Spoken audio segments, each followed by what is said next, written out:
Joe Martinez sat on his front porch watching the sun come up over Sunset Meadows subdivision. At 78 years old, he had seen many changes in the neighborhood over the past 15 years. When he and his late wife Maria first moved to this quiet street, things were different. People were friendly.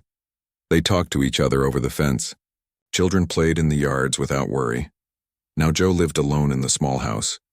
Maria had passed away 2 years ago, and their son Michael had asked Joe to move in with them. But Joe loved this house.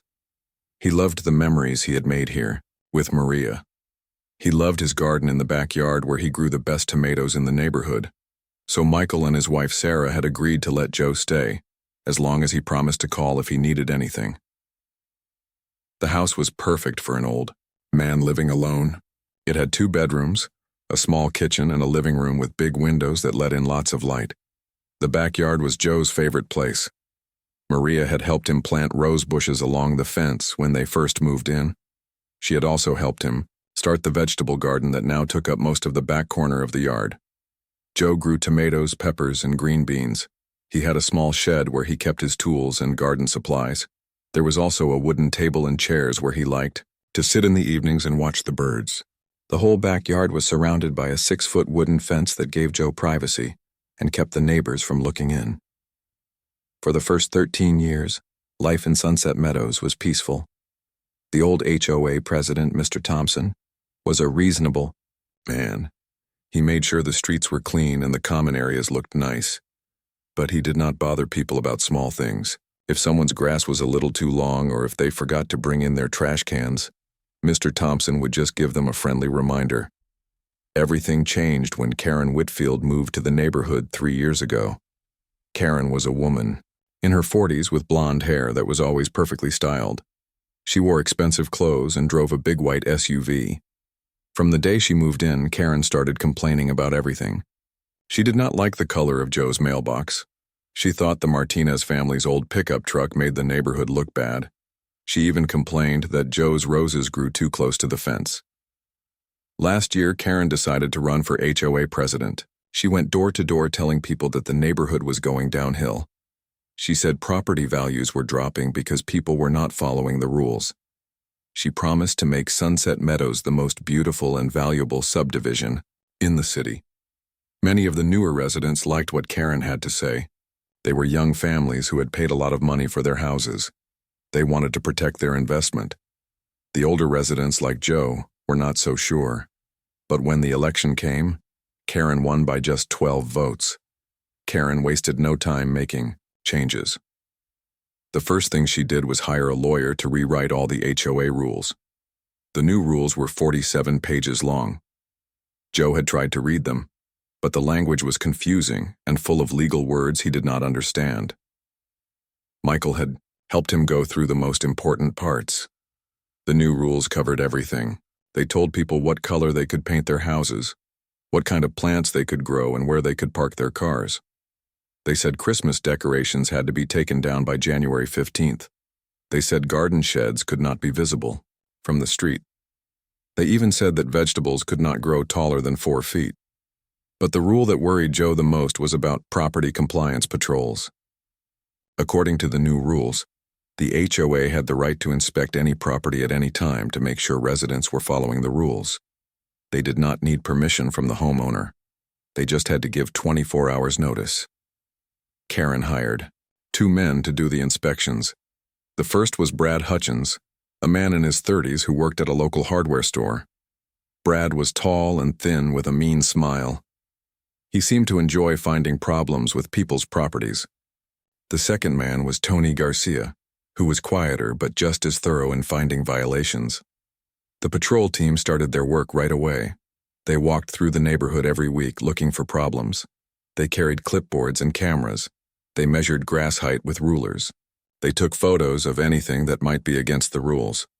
Joe's first violation notice came just 2 weeks after the new rules went into effect. The notice said his garden hose was left visible from the street, which violated Rule 23.7 about unsightly equipment. Joe was confused because his garden hose was in his backyard behind the 6-foot fence. He could not understand how anyone could see it from the street. When Joe called the HOA office, Karen's assistant told him that the patrol team had the right to enter backyards to do complete inspections. Joe was shocked. He had never given anyone permission to go into his backyard. But when he read the fine print in the new rules, he found that homeowners had automatically given this permission by living in the subdivision. The second violation came a month later.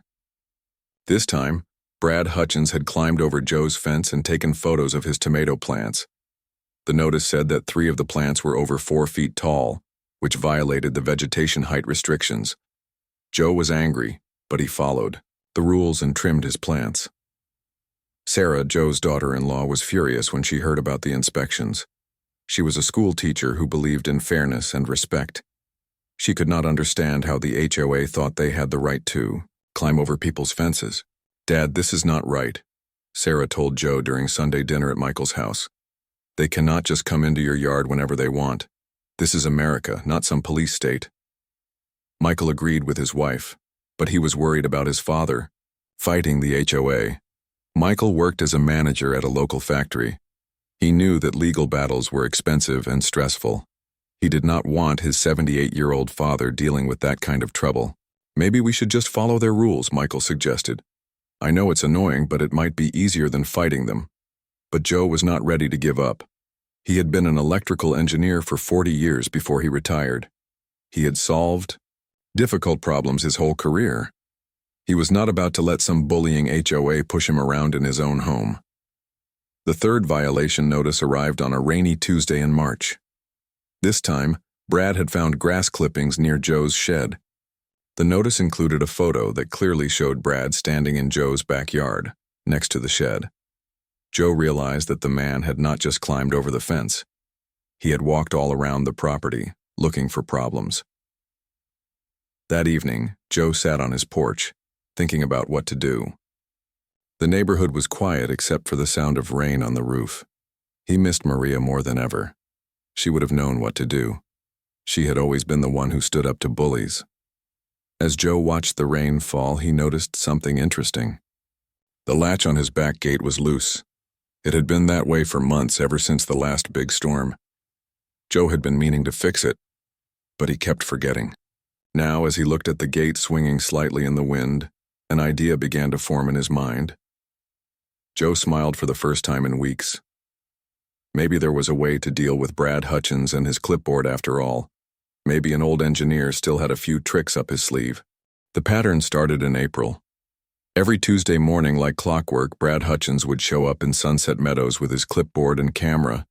He would park his beat-up gray sedan at the end of the street and walk through the neighborhood, looking for violations. Joe began to notice Brad's routine. The man always started at the Johnson's house on the corner, then worked his way down one side of the street and back up the other. Joe's house was usually the 5th or 6th stop on Brad's weekly tour. This gave Joe about an hour to watch from his front window and see what Brad was doing at other houses. At first, Brad would ring doorbells and ask homeowners if he could inspect their backyards. Most people said yes because they did not want trouble with the HOA. But after a few weeks, Brad stopped asking permission. He would just walk around to the back of houses and let himself through gates or climb over fences. Joe watched Brad climb over the Hendersons' fence one Tuesday morning. Mrs. Henderson was at work and her husband was traveling for business.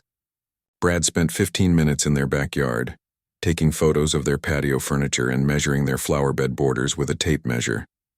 The next week, Joe saw Brad climb over the Patel's fence while they were at their daughter's soccer game. Mr. Patel had recently planted some new shrubs along the back fence. Brad took several photos of the plants and wrote notes on his clipboard. Joe realized that Brad was specifically choosing times when homeowners were not home. The man did not want to deal with angry residents who might question what he was doing. He preferred to sneak around when no one was watching. But Joe was always watching. Since Maria died, Joe did not sleep as well as he used to. He was usually awake by 5 in the morning, drinking coffee and looking out his windows. He had nothing but time to observe what was happening in his neighborhood. The first time Brad climbed Joe's fence was on a Tuesday in late April. Joe had gone to the grocery store with Sarah, leaving the house empty for about 2 hours. When they returned, Joe found a violation notice tucked under his front door. The notice said that Joe's garden hose was improperly stored and that his trash can lid was partially open. Brad had also taken photos of Joe's tomato plants, which were just beginning to grow tall for the season. Joe was angry, but what made him even angrier was finding Brad's muddy footprints in his flower bed. The man had trampled Maria's roses while climbing over the fence. 2 of the bushes were damaged, with broken branches hanging loose. "He broke my roses," Joe told Michael that evening when his son came to check on him. "Your mother planted those roses 15 years ago. That man had no right to damage them." Michael was upset too, but he still thought his father should avoid confrontation. "Maybe we can file a complaint with the HOA board," Michael suggested. "There has to be some way to report property damage." But Joe had already tried calling the HOA office. Karen's assistant had told him that the patrol team was not responsible for minor landscaping issues that occurred during routine inspections. She suggested that Joe trim his roses back so they would be less likely to break in the future. The second fence climbing happened 2 weeks later. This time, Joe was home, working in his garden. He heard a scraping sound and looked up to see Brad's head and shoulders appearing over the top of his fence. The man was trying to pull himself up and over, struggling with his clipboard and camera. "Hey," Joe called out. "What do you think you're doing?" Brad lost his grip and dropped back down on the other side of the fence. Joe could hear him muttering and cursing. A few seconds later, Brad's face appeared again. "HOA inspection," Brad called over the fence. "I need to check your property for violations." "Then use the front door like a normal person," Joe replied. "Ring the doorbell and ask permission." "I don't need your permission," Brad said. "It's in the HOA rules. Read section 14.3. With that, Brad hauled himself over the fence and dropped into Joe's backyard. He landed hard, stumbling a little before regaining his balance. Then he brushed off his clothes and started walking around the yard with his clipboard. Joe was so shocked that he just stood there watching. Brad took photos of the garden shed, measured the height of the tomato plants, and examined the fence line for any violations. He even looked under the deck to see if Joe was storing anything there. When Brad was finished, he climbed back over the fence without saying another word. The next day, Joe received 2 violation notices. One was for grass clippings near the shed. The other was for a small oil stain on the driveway where Michael's truck had been parked. Joe called the HOA office again to complain. This time, he was transferred to Karen Whitfield herself. "Mr. Martinez," Karen said in a sweet voice that did not sound sweet at all, "I understand you're having some concerns about our inspection process." "That man climbed over my fence," Joe said. "He damaged my property and invaded my privacy. This cannot be legal." "I assure you it's completely legal," Karen replied. "When you purchased your home in Sunset Meadows, you agreed to abide by our community standards. That includes allowing access for inspections. If you don't like our rules, you're free to move somewhere else." The phone call ended with Joe feeling more frustrated than ever. He had lived in this neighborhood for 15 years. He had paid his HOA fees on time every month. He had followed the old rules without complaint. But now, some woman who had lived here for 3 years was telling him he could move if he did not like being treated like a criminal. The fence climbing continued throughout the spring and into the summer. Brad came every Tuesday and sometimes on Fridays too. He always chose times when Joe was not in the backyard. If Joe was working in his garden, Brad would wait until he went inside for lunch or to use the bathroom. Each visit resulted in new violation notices. Brad found problems with everything. Joe's garden tools were improperly stored if he left them on the workbench in his shed. His lawn was inconsistently maintained if some areas grew faster than others. His mailbox was inadequately secured because it wobbled slightly in strong wind. The violation notices came with fines. Each fine was $50 and they added up quickly. By July, Joe had paid over $400 in HOA fines for violations he did not understand or agree with. But the money was not what bothered Joe the most. What really made him angry was the way Brad treated his property. The man climbed over the fence carelessly, often landing on plants or garden decorations. He left gates open, allowing Joe's neighbor's cat to get into the yard and dig up the vegetable garden. He tracked mud across the patio and left fingerprints on the shed. Windows. Worst of all, Brad seemed to enjoy finding violations. Joe could see the man smiling as he wrote on his clipboard. Brad would take extra photos and measure things multiple times, as if he was trying to find every possible problem. Other neighbors were having similar experiences. Mrs. Henderson received a violation for having a garden gnome that was inconsistent with community aesthetics. The Patels were fined for planting flowers that were not on the HOA's approved plant list. Even the Johnsons, who kept their property spotless, received a violation for having a welcome mat that was improperly positioned on their front porch. The neighborhood was becoming a tense, unfriendly place. People were afraid to decorate their homes or plant new flowers. Children were told not to leave toys in the yard overnight.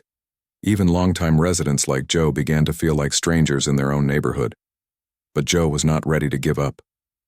He had been thinking about the loose gate latch for months. Every time he looked at it, an idea grew stronger in his mind. Maybe it was time for an old electrical engineer to put his skills to work. One evening in late July, Joe sat on his porch with a pencil and paper.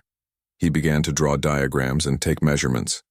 For the first time since Maria's death, Joe felt excited about a project. He was going to solve the Brad Hutchins problem once and for all. Tuesday morning arrived hot and humid, with the kind of sticky summer heat that made everything feel slower. Joe was in his kitchen making coffee when he heard the familiar sound of a car door slamming at the end of the street. He looked out his front window and saw Brad's gray sedan parked under the big oak tree. Joe had been expecting this visit. It was the second Tuesday of August, and Brad never missed his weekly inspection rounds. But this Tuesday was going to be different from all the others. Joe poured his coffee and walked to his back door. Through the glass, he could see his garden in the morning sunlight. His tomato plants were tall and healthy, heavy with red fruit. The pepper plants were doing well too, and the green beans were climbing up their wooden poles just like Maria had taught him to train them. But something was wrong in the garden, and Joe knew Brad would notice it right away. 3 of Joe's prized tomato plants had grown taller than the 4-foot limit set by the new HOA rules. Joe had been carefully trimming them all summer, keeping them just under the height restriction. But last week, he had stopped trimming. He had let the plants grow as tall as they wanted. The largest plant was now almost 5 feet tall, with thick green stems and clusters of ripe tomatoes. It was the kind of plant that would have made Maria proud. She had always said that tomatoes needed room to grow, that cutting them back too much would hurt the harvest. Joe had also left his garden hose coiled on the ground next to the shed, instead of hanging it on the hook where it was supposed to go. He had scattered a few grass clippings around the base of his plants, something he normally cleaned up right away. To anyone looking for violations, Joe's backyard was full of obvious problems. Joe sat down in his favorite chair on the back porch and waited. He had a clear view of the gate and the fence line. His coffee was hot and strong, just the way he liked it. He also had something else with him this morning, something he had been working on for the past 3 weeks. The project had started as a simple idea. Joe wanted to fix the loose latch on his back gate. The gate was old, and the wood had warped, a little over the years. The latch did not close properly, and the gate would swing open if the wind was strong enough. But as Joe worked on the latch, his engineer's mind began to see bigger possibilities. What if the gate could be opened remotely? What if someone could control when the gate opened and closed? What if that someone could choose exactly the right moment to activate the mechanism? Joe had spent 40 years designing electrical systems for factories and office buildings. He understood motors and switches and timing circuits. He knew how to make things move when they were supposed to move. Most importantly, he knew how to make things move when people did not expect them to move. The device Joe built was simple but effective. He had taken apart an old garage door opener that Michael had given him years ago. The motor was small but powerful, designed to lift a heavy door with chains and pulleys. Joe had modified it to work with his gate instead. He installed the motor inside his shed where it could not be seen from outside. He ran a cable from the motor under the ground to a bracket he had mounted on the gate post. The cable was connected to a lever that could push the gate open with considerable force. The best part was the remote control. Joe had found an old television remote at a yard sale and rewired it to work with his gate system. Now he could open the gate from anywhere in his backyard just by pressing a button. The motor was quiet enough that someone standing near the gate might not hear it over the normal sounds of the neighborhood. Joe had tested the system several times over the past week. He would sit on his porch and press the remote button, watching the gate swing open with a smooth, powerful motion. The timing was perfect. It took exactly 2 seconds for the gate to go from closed to fully open. Now, as Joe sat drinking his coffee, he heard voices from the front of the house. Brad was talking to someone, probably taking notes about another neighbor's property. Joe estimated that he had about 20 minutes before Brad made his way around to the backyard. Joe used the time to set up his old video camera on a small table next to his chair. The camera had belonged to Michael when he was in high school, back when people recorded family events on actual videotapes. Joe had found it in a box in the garage and discovered that it still worked perfectly. He aimed the camera at the gate and pressed the record button. If his plan worked, Joe wanted to have proof of what happened. He had a feeling that this video might be important later. At exactly 10:30, Joe heard footsteps in the side yard. Brad was making his approach to the back fence. Joe could hear the man muttering to himself as he walked, probably reading from his clipboard and planning which violations to look for. Joe picked up his remote control and held it in his lap. His heart was beating a little faster than usual, but his hands were steady. After 40 years of solving technical problems, Joe knew the importance of staying calm under pressure. Through the fence, Joe could hear Brad setting down his clipboard and camera. The man always prepared his equipment before climbing over, making sure he had everything he needed for the inspection. Joe could picture Brad checking his tape measure and his violation notice forms. Then came the familiar sound of someone climbing a wooden fence. Joe could hear Brad's shoes scraping against the boards as he pulled himself up. There was a grunt of effort, then the sound of clothing catching on the rough wood at the top of the fence. Joe waited. This was the critical moment, when Brad would be balanced on top of the fence with one leg on each side. It was the most awkward and vulnerable position possible for someone trying to climb over a barrier.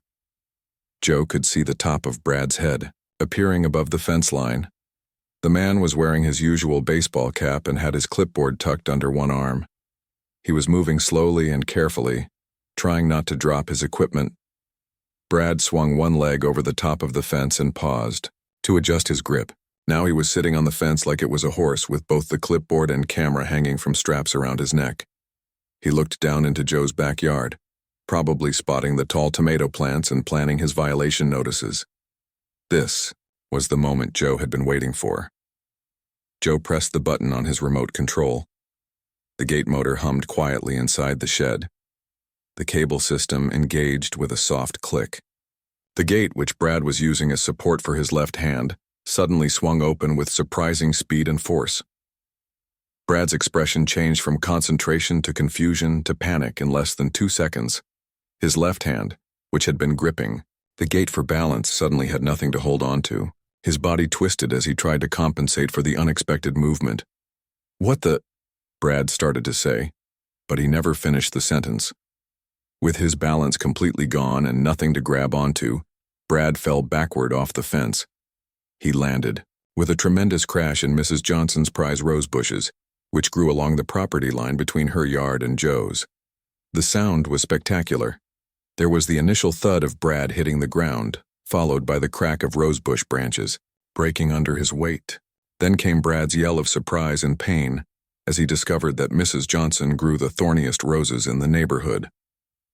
Joe stood up from his chair and walked calmly to the fence. Brad was lying on his back in the middle of the rose bushes, tangled up in thorny branches and looking completely stunned. His clipboard had landed about 6 feet away and his camera was hanging from his neck by its strap. "Are you all right?" Joe asked in a concerned voice, though he was trying hard not to smile. Brad struggled to sit up, cursing as the rose thorns caught his clothes and scratched his arms. His baseball cap had fallen off, and his hair was full of leaves and small twigs. "Your gate," Brad said, breathing hard. "Your gate just opened by itself." "Did it?" Joe replied innocently. That's strange. The latch has been loose for months. I guess the wind must have caught it just right. There was no wind that morning. The air was perfectly still, hot and heavy with humidity. But Brad was too shaken and embarrassed to argue about weather conditions. "I think I'm bleeding," Brad said, looking at his arms where the thorns had scratched him. "You should probably go to the urgent care clinic," Joe suggested helpfully. "Rose thorns can carry bacteria. You don't want those scratches to get infected." Brad finally managed to untangle himself from the rose bushes and stand up. His clothes were torn and dirty, and he had scratches on his arms and face. He looked nothing like the confident, intimidating HOA inspector who had been climbing fences all summer. "I was coming to inspect your property," Brad said, trying to recover some of his authority. "Well, you're welcome to come through the front door," Joe replied. "Ring the doorbell like a normal visitor. I'll be happy to show you around the backyard." But Brad had lost all interest in conducting an inspection. He gathered up his clipboard and limped away, muttering under his breath about crazy old men and dangerous gates. Joe watched him go, then returned to his porch chair. He stopped the video camera and rewound the tape to watch his handiwork. The footage was perfect. It clearly showed Brad climbing the fence without permission, then falling into the neighbor's yard when the gate opened. For the first time in months, Joe felt genuinely happy. He had solved a problem using his engineering skills and his knowledge of human behavior. Joe spent the rest of Tuesday feeling better than he had in months. After Brad's spectacular fall into the rose bushes, the man had not returned to finish his inspection. For the first time all summer, Joe received no violation notices in his mailbox. That evening, Michael and Sarah came over for dinner. Joe had made his famous spaghetti sauce using tomatoes from his garden. As they ate, Joe told them about the morning's events, though he was careful not to mention the remote control device. "So Brad just fell off the fence?" Michael asked, trying not to laugh. "The gate latch has been loose for months," Joe explained, sticking to his story. "I guess when he grabbed onto it for support, it just gave way." Sarah was delighted. "Good," she said firmly. "Maybe now he'll think twice before climbing over people's fences without permission." But Joe knew that one incident would not be enough to stop Brad permanently. The man was stubborn and mean-spirited. He would probably be back next week more determined than ever to find violations on Joe's property. Over the next few days, Joe began working on improvements to his gate system. The first test had been successful, but Joe's engineering mind was already seeing ways to make the device better. The original system was simple but crude. Joe had to be sitting in exactly the right spot to see when Brad was climbing the fence. The timing had to be perfect, and there was no way to test the gate opening without actually triggering it. Joe wanted a system that would give him more control and better information. He spent Wednesday afternoon at the electronics store, buying switches and sensors and small motors. The young clerk at the store was helpful, though he seemed puzzled by some of Joe's unusual requests. "You're building a security system for your house?" the clerk asked. "Something like that," Joe replied. "I want to know when someone is on my property." Back home, Joe set up his workshop in the garage. He had not done serious electronics work since he retired, but his old skills came back quickly. Soldering wires and testing circuits felt natural and comfortable, like riding a bicycle after a long break. The new system Joe designed was much more sophisticated than the original gate opener. He installed motion sensors along the fence line, hidden behind fence posts where they could not be seen from outside. The sensors would detect when someone was climbing over the fence and send a signal to a control box in the garage. Joe also added a delay timer to the system. Instead of opening the gate immediately when he pressed the remote control, the new system would wait for exactly the right moment. Joe could press the button as soon as the motion sensors detected movement, and the gate would open when the climber was in the most vulnerable position. The best part of the new system was the monitoring equipment. Joe installed a small camera near the gate, aimed to record anyone who might be climbing the fence. The camera was connected to an old television in his living room, so Joe could watch the fence line from the comfort of his favorite chair. Joe also rigged up a series of small speakers around the backyard connected to his stereo system. If he wanted to, he could play music or sound effects while someone was in his yard. Joe had some ideas about how this feature might be useful. It took Joe almost a week to install and test all the new equipment. He worked mostly in the evenings and early mornings when his neighbors were less likely to notice what he was doing.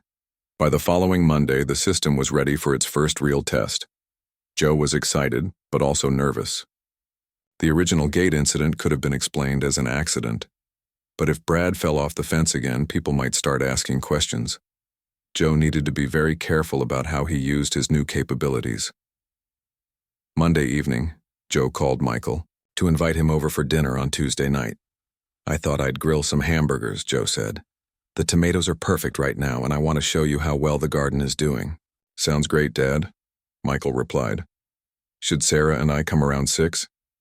"Actually, maybe come a little earlier," Joe suggested. "Say 5:30? I want to show you something I've been working on."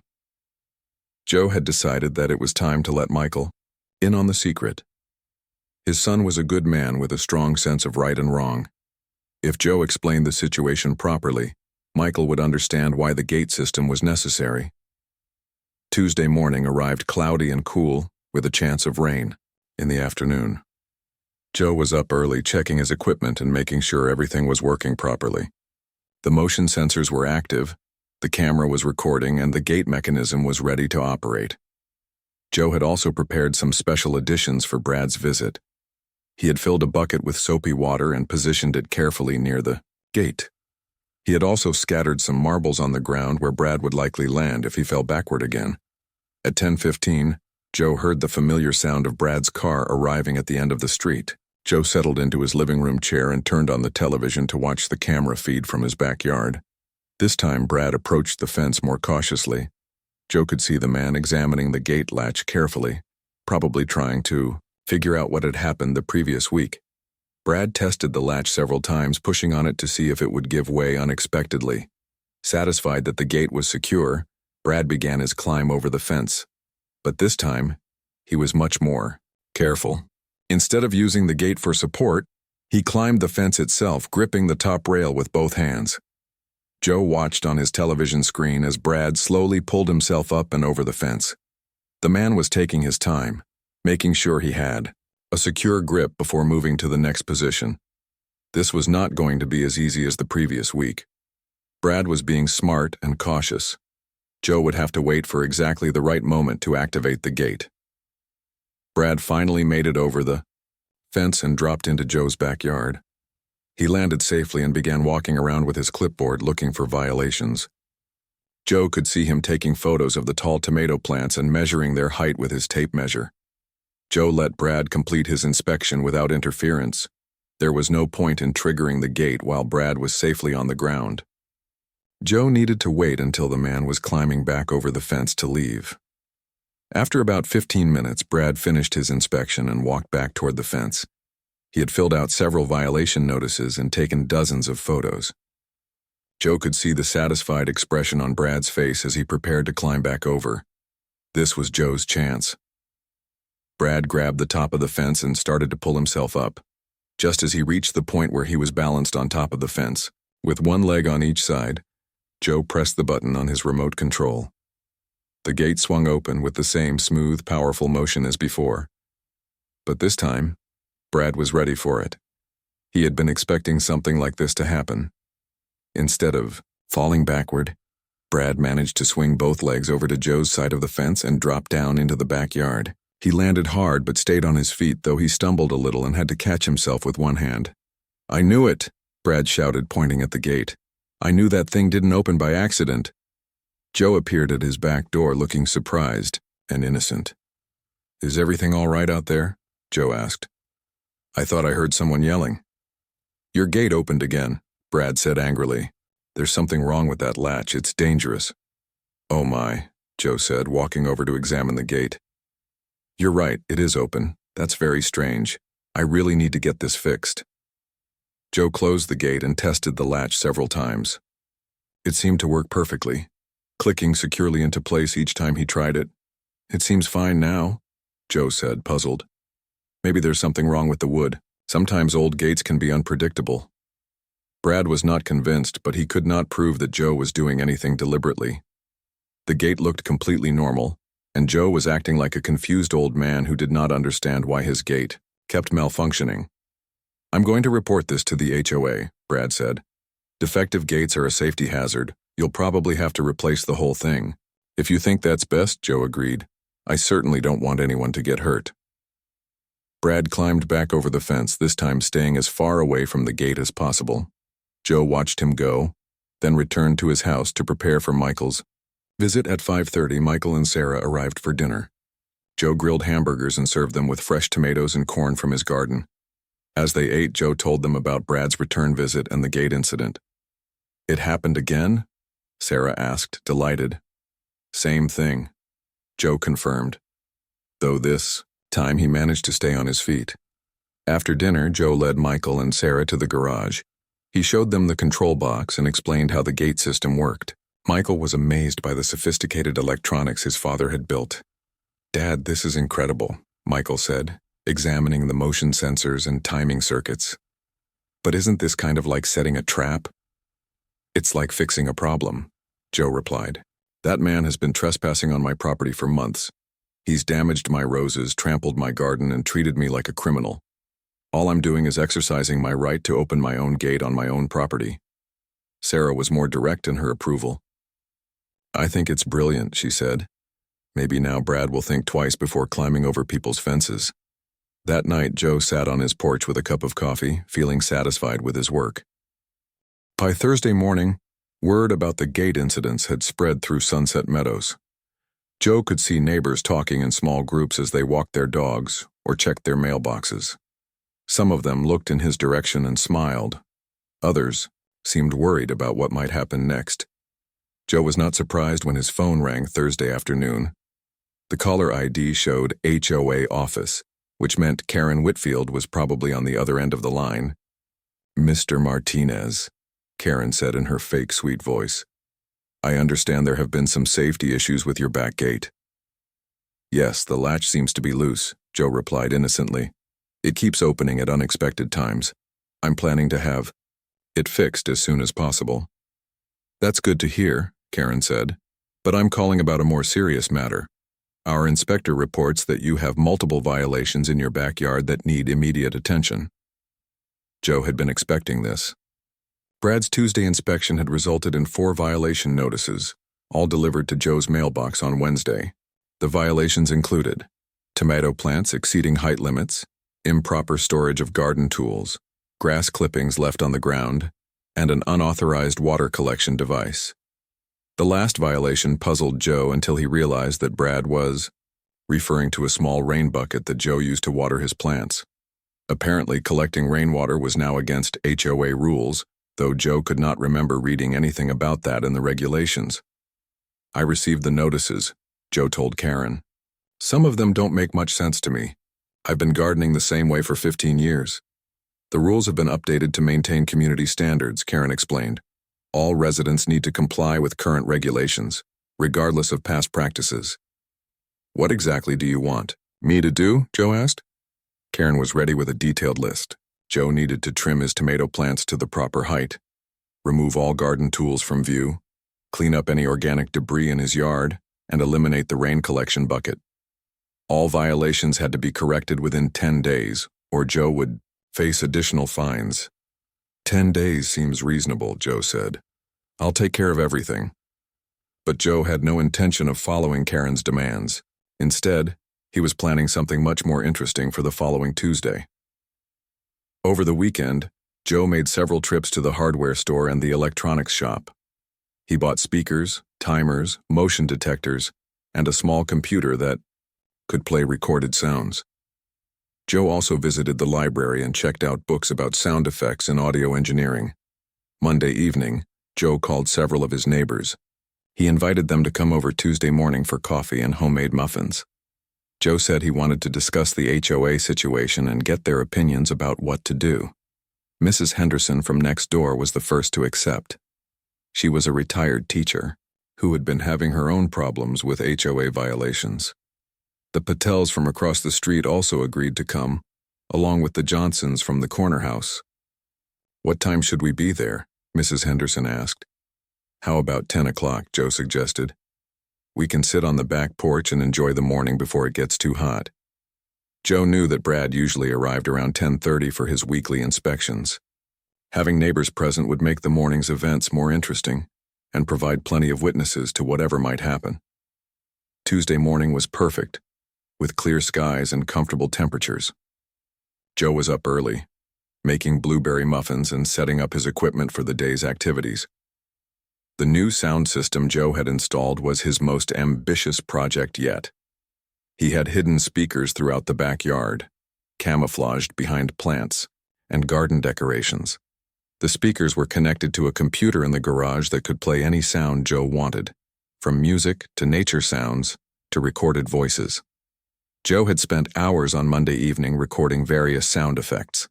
He had recorded himself making spooky noises, imitating animal sounds and speaking in different voices.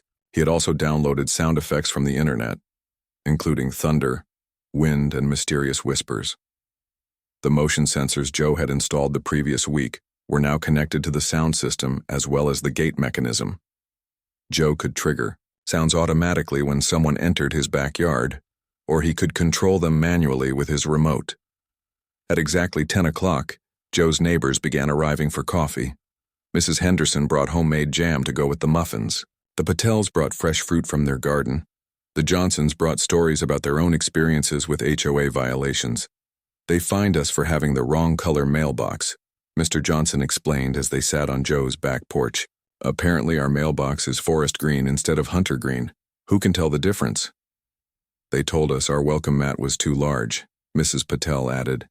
"It was blocking too much of the porch according to some rule about unobstructed walkways." As Joe's neighbors shared their stories, they all began to realize that the HOA was systematically harassing longtime residents. The violations were petty and ridiculous, designed more to collect fines than to improve the neighborhood. At 10:25, Joe heard the familiar sound of Brad's car parking at the end of the street. Joe excused himself and went inside to check his monitoring equipment. On the television screen connected to his fence camera, Joe could see Brad approaching with his usual clipboard and camera. Joe returned to the porch and quietly told his neighbors what was happening. They all turned to watch the fence line, curious to see what Brad would do. This time, Brad did not immediately attempt to climb the fence. Instead, he stood outside for several minutes, examining the gate latch and testing it repeatedly. Brad was clearly suspicious about the previous incidents and wanted to make sure the gate was secure before attempting to climb over. "What's he doing out there?" Mrs. Henderson whispered. "Trying to figure out why my gate keeps opening," Joe replied, with a straight face. After testing the gate thoroughly, Brad began his climb over the fence. But this time he chose a spot as far away from the gate as possible, near the corner where Joe's fence met Mrs. Henderson's property line. Joe watched as Brad carefully pulled himself up and over the fence. The man landed safely in Joe's backyard and stood up, brushing off his clothes and looking around suspiciously. This was Joe's moment. Joe pressed a button on his remote control, and suddenly the backyard filled with the sound of mysterious whispers. The voices seemed to come from everywhere and nowhere, speaking in low, urgent tones that were just barely audible. "Who's there?" the whispers said. "Why are you here? Leave now." Brad froze in the middle of the yard, looking around in confusion. The neighbors on the porch could hear the voices too, though they were not sure where the sounds were coming from. "Did you hear that?" Mr. Patel whispered. "Hear what?" Joe asked innocently. Brad started walking toward the tomato plants, but Joe triggered another sound effect. This time, it was the sound of footsteps walking across gravel, as if someone invisible was following Brad around the yard. Brad spun around, looking for the source of the footstep sounds, but there was no one there except Joe and his neighbors, sitting on the porch drinking coffee and eating muffins. "Good morning, Brad," Joe called out cheerfully. "Beautiful day for an inspection, isn't it?" Brad did not respond. He was too busy trying to figure out where the strange sounds were coming from. The footstep sounds continued, sometimes coming from his left, sometimes from his right, always just behind him wherever he moved.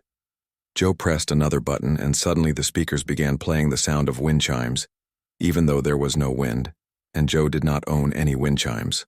The ethereal music seemed to drift around the yard, creating an otherworldly atmosphere. Brad was getting nervous. He began taking photos and measurements as quickly as possible, obviously wanting to finish his inspection and get out of the yard. But every time he moved to a new location, Joe triggered a different sound effect. When Brad knelt down to measure the tomato plants, Joe played the sound of a cat hissing. When Brad walked toward the shed, Joe triggered the sound of a door creaking, open and shut. When Brad examined the rain bucket, Joe played the sound of water dripping, even though the bucket was completely dry. The neighbors on the porch were trying hard not to laugh. They could see that Joe was somehow controlling the sounds, though they were not sure exactly how he was doing it. The sight of Brad jumping at every noise was the most entertaining thing that had happened in Sunset Meadows in years. "Is he always this jumpy?" Mrs. Henderson asked quietly. "Maybe he's hearing things," Joe replied with a perfectly straight face. The final straw came when Brad was preparing to climb back over the fence. As he approached the fence line, Joe triggered his most spectacular sound effect yet, the sound of a large dog barking and growling, as if it was running straight toward Brad. From somewhere in the yard, Brad panicked. He ran toward the fence and began climbing as fast as he could, not caring about being careful or quiet. In his haste to escape the invisible dog, Brad caught his foot on the top of the fence and tumbled over, landing hard in the strip of grass between Joe's fence and the sidewalk. This time Brad did not get up right away. He lay on his back for several seconds, staring up at the sky and breathing hard. His clipboard and camera had scattered across the grass, and his carefully planned inspection notes were blowing around in the breeze. Friday afternoon brought an unexpected visitor to Joe's front door. Through the window, Joe could see a black sedan parked in his driveway, and a man in a suit walking up the front steps. The man looked official and serious, carrying a briefcase and a folder full of papers. Joe opened the door to find a middle-aged man with gray hair and wire-rimmed glasses. The man introduced himself as Robert Chen, a lawyer representing the Sunset Meadows HOA. "Mr. Martinez," the lawyer said politely, "I'm here to discuss some concerns that have been raised about safety issues on your property." Joe invited Mr. Chen inside and offered him coffee. The lawyer declined the coffee but accepted a seat in Joe's living room. He opened his briefcase and pulled out several documents. "I understand there have been multiple incidents involving your back gate," Mr. Chen began. "Our inspector has reported that the gate malfunctions frequently, creating a safety hazard for anyone conducting legitimate inspections." Joe nodded seriously. "Yes, the latch has been giving me trouble for months. I keep meaning to call a repair service, but you know how these things go." "The HOA is prepared to offer a solution," Mr. Chen continued. "We can arrange for a licensed contractor to replace your entire gate system at no cost to you. The new gate would be more secure and reliable." Joe was suspicious immediately. Karen Whitfield did not spend HOA money to help residents unless there was something in it for her. A free gate replacement sounded too good to be true. "That's very generous," Joe said carefully. "What kind of gate are we talking about?" Mr. Chen opened his folder and showed Joe some photographs and technical drawings. The proposed gate was made of solid metal with a high-security lock. It looked more like something you would see at a prison than in a residential backyard. "This is quite a substantial gate," Joe observed. "It seems like overkill for a vegetable garden." "The HOA is concerned about liability," Mr. Chen explained. "If someone were to be injured due to a malfunctioning gate, the association could face significant legal exposure. This new gate would eliminate any safety concerns." What the lawyer did not say, but Joe understood perfectly, was that the new gate would also eliminate Joe's ability to control when it opened and closed. The high-security lock would ensure that only authorized HOA personnel could access Joe's backyard for inspections. "I appreciate the offer," Joe said, "but I'm quite attached to my old wooden gate. It has sentimental value. My late wife and I installed it together when we first moved here." Mr. Chen's expression became more serious. "I understand your attachment, Mr. Martinez, but this is really a matter of safety and legal compliance. The HOA has the authority to require property modifications when safety issues are identified." "Are you saying I don't have a choice in the matter?" Joe asked. "Let's just say it would be in everyone's best interest to resolve this matter cooperatively," the lawyer replied diplomatically. After Mr. Chen left, Joe called Michael at work. He explained about the lawyer's visit and the HOA's demand for a new gate. They can't just force you to replace your gate, can they? Michael asked. I'm not sure, Joe admitted. That's why I think we need our own lawyer to look at this. Michael agreed to contact a friend who practiced real estate law. But Joe was not planning to wait for legal advice. He had a feeling that Tuesday's inspection was going to be particularly important, and he wanted to be ready for whatever Brad might try. Over the weekend, Joe made his most ambitious modifications yet to his backyard defense system. He installed several small mirrors around the yard, hidden behind plants and garden decorations. The mirrors were positioned to reflect sunlight in specific directions, creating flashes of light that would appear and disappear as the sun moved across the sky. Joe also set up what he called his ghost system. Using fishing line and small pulleys, Joe rigged several objects around the yard so they could move mysteriously when he activated them with his remote control. A small wind chime would ring with no wind, a garden tool would swing gently on its hook, and a small flag would wave when the air was perfectly still. The most elaborate addition was Joe's automatic sprinkler system. Joe had always wanted an irrigation system for his garden, but it had seemed too expensive and complicated. Now he had a different motivation for installing sprinklers. Joe bought a dozen small sprinkler heads and connected them to his garden hose with a network of underground pipes. The sprinklers were hidden throughout the yard, camouflaged to look like ordinary lawn decorations or plant stakes. Each sprinkler could be activated independently using switches Joe had wired to his remote control system. By Monday evening, Joe's backyard looked exactly the same as always, but hidden beneath the surface was a sophisticated network of sensors, speakers, mirrors, pulleys, and sprinkler systems. Joe could create almost any effect he wanted, from mysterious sounds to moving objects to sudden showers of water. Tuesday. Morning arrived with the usual summer heat and humidity. Joe was up early, testing his equipment and making sure everything was working properly. He had invited the same neighbors as the previous week, plus a few additional friends who had heard about the entertainment value of Brad's inspection visits. By 10 o'clock, Joe's back porch was crowded with 8 neighbors, all drinking coffee and eating pastries while they waited for the main event. Word had spread through the neighborhood that something interesting always happened when Brad tried to inspect Joe's property. What do you think will happen this week? Mrs. Henderson asked excitedly. Maybe he won't come at all, suggested Mr. Patel. He seemed pretty shaken up last Tuesday, but Joe knew Brad would be back. The man was too stubborn and too mean-spirited to give up easily. If anything, the previous week's incidents had probably made Brad more determined to find violations on Joe's property. At 10:20, right on schedule, Brad's gray sedan appeared at the end of the street. This time, Brad was not alone. A second man got out of the passenger side of the car, carrying what looked like professional inspection equipment. Joe recognized the second man as Tony Garcia, the other HOA inspector. Tony was younger than Brad, and generally considered less aggressive, but he was thorough and persistent in his own way. Looks like they're bringing reinforcements, Joe observed to his neighbors. The two inspectors approached Joe's fence together, discussing strategy in low voices. Joe could see them pointing at different sections of the fence and examining the gate mechanism carefully.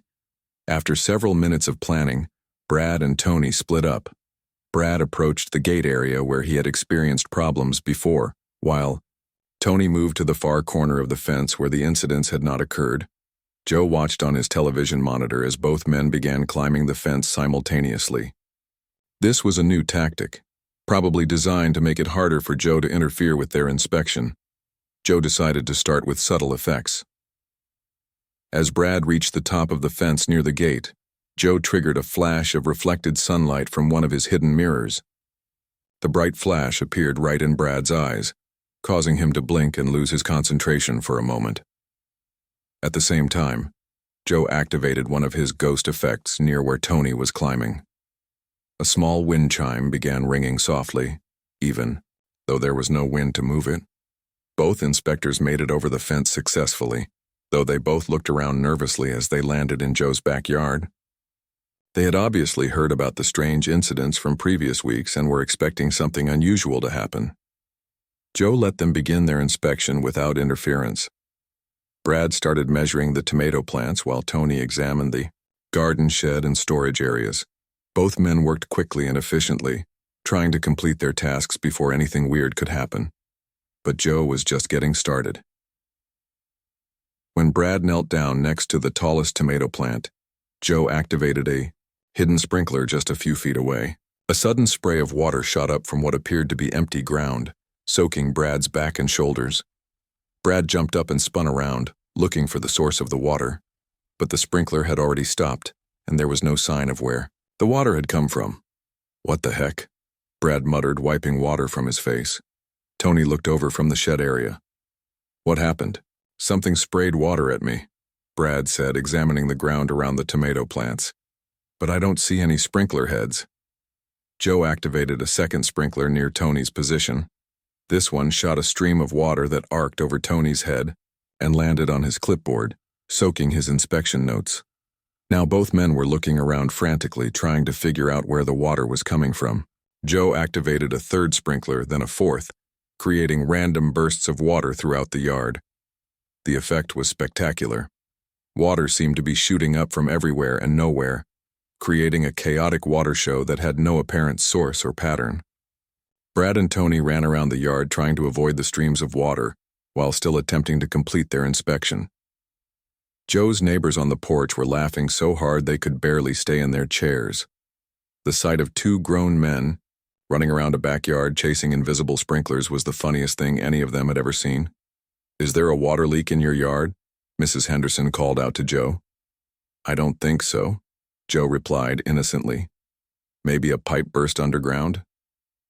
The water show continued for several minutes.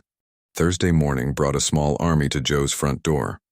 Through his window, Joe could see Karen Whitfield marching up his driveway, followed by Brad Hutchins, lawyer Robert Chen, and two men Joe did not recognize.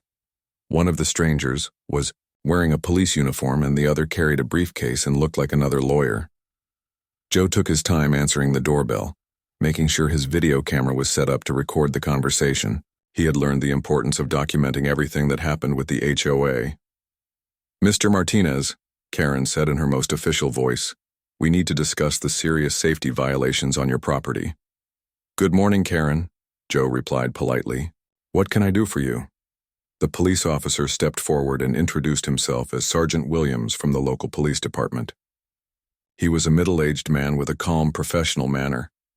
"Sir, we've received reports of possible booby traps on your property," Sergeant Williams explained. "I need to ask you some questions and possibly inspect your backyard." Joe invited everyone inside, though his living room was crowded with 5 unexpected visitors. He offered coffee, which everyone declined, then sat down to listen to their complaints. Brad was the first to speak, telling an increasingly dramatic story about the incidents in Joe's backyard. According to Brad, Joe had installed dangerous devices designed to injure innocent inspectors. The gate opened at precisely the wrong moments, mysterious sounds created a hostile environment, and hidden sprinklers created slippery conditions that could cause serious injuries. "Mr. Martinez is deliberately sabotaging legitimate HOA inspections," Brad concluded. "He's created a dangerous situation that could result in someone getting seriously hurt." Joe listened patiently to Brad's accusations, then responded in a calm, reasonable voice. "Sergeant Williams," Joe said, "I'm 78 years old and retired from engineering.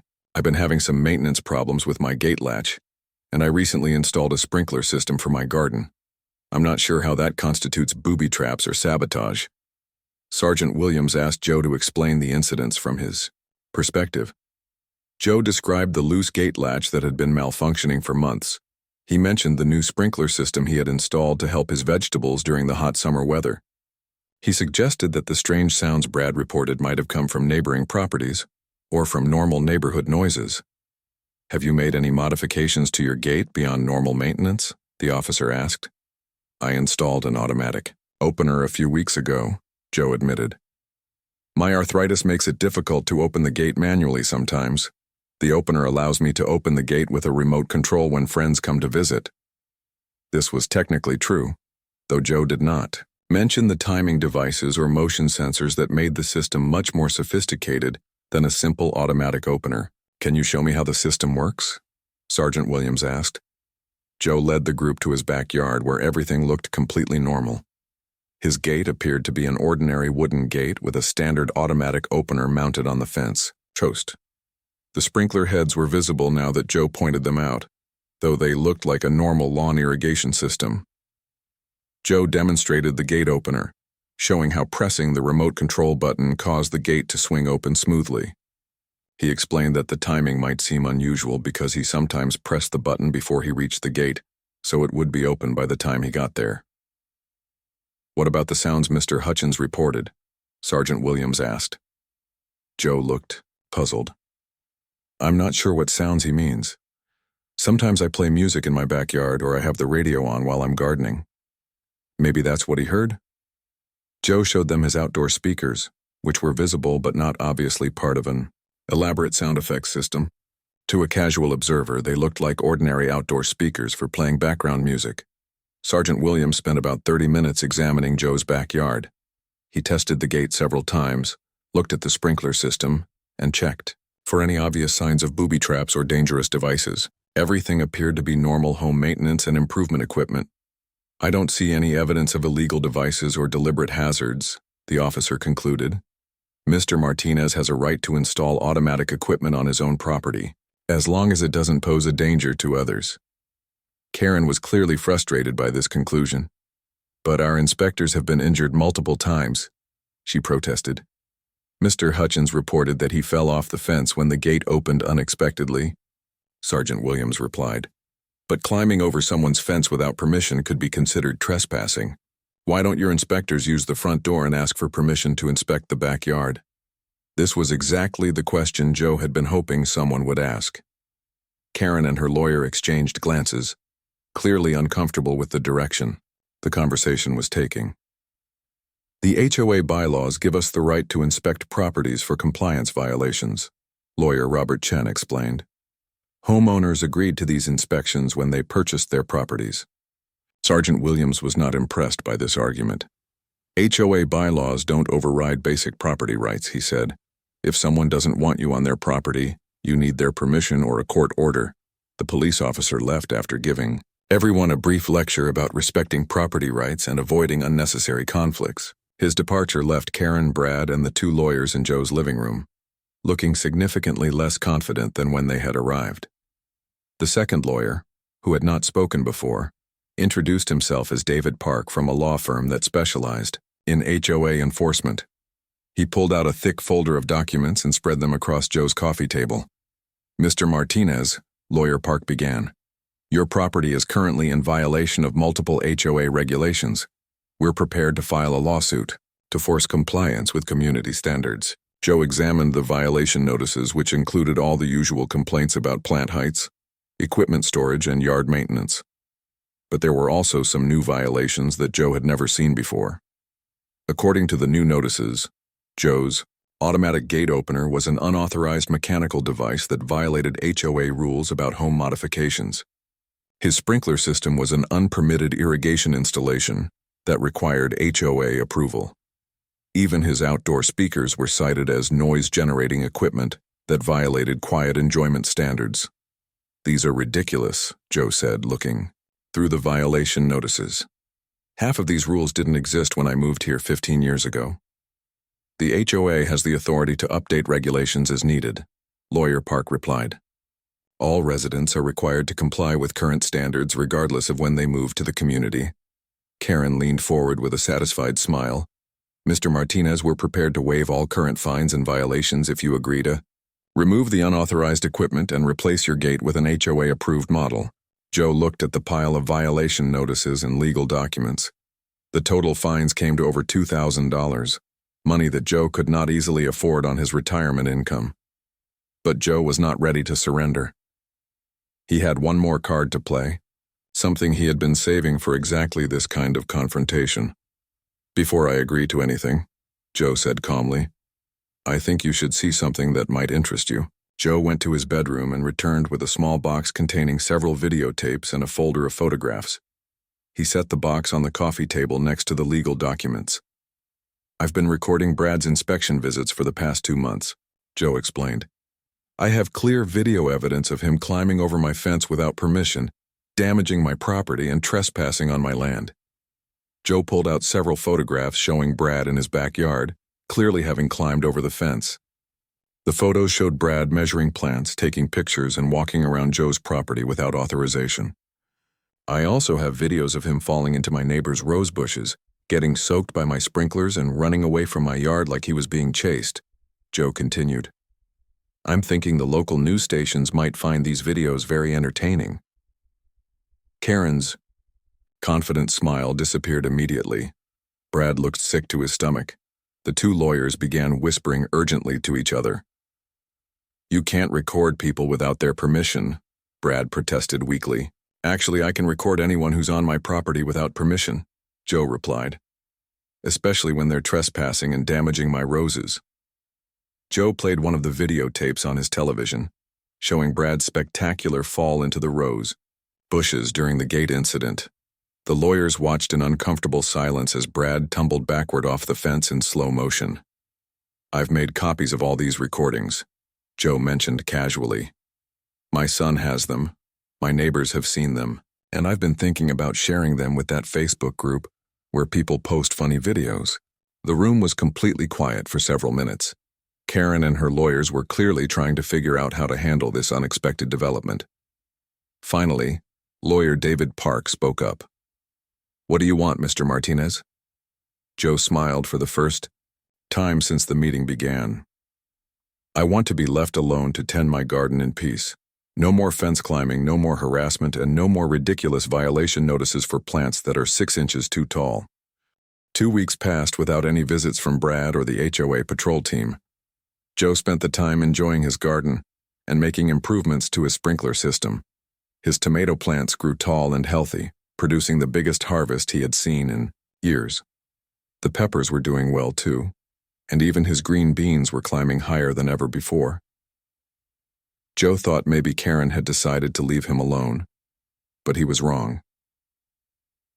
On a Friday morning in late August, Joe's phone rang earlier than usual. The caller ID showed his son Michael's work number, which was strange because Michael rarely called from the office. "Dad, you need to see the neighborhood Facebook page," Michael said excitedly. "Someone posted your videos online." Joe was confused. He had not shared the videos with anyone except his family and close neighbors. "What videos?" he asked. "The ones of Brad falling off your fence and getting sprayed by the sprinklers," Michael explained. "They're all over social media. The post has already been shared over 1,000 times." Joe quickly turned on his computer and logged into Facebook. Sure enough, there was a post in the Sunset Meadows neighborhood group with the title, "HOA Inspector Gets What He Deserves." The post included 3 of Joe's videos, showing Brad's most embarrassing moments in vivid detail. The comment section was exploding with responses. Longtime residents were cheering for Joe and sharing their own stories about unfair HOA violations.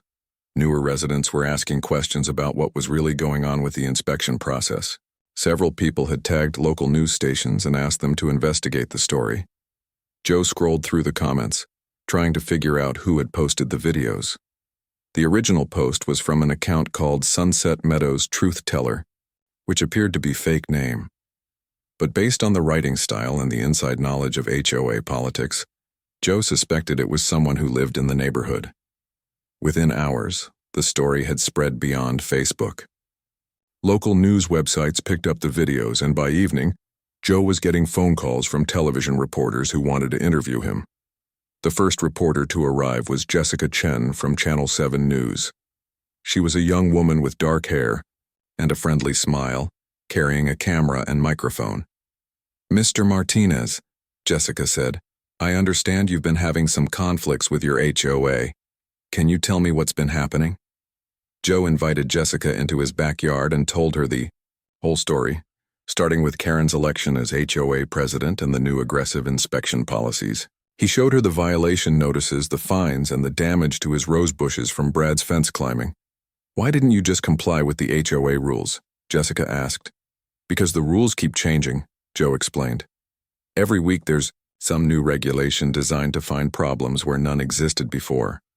They're not trying to improve the neighborhood. They're trying to harass people into moving away.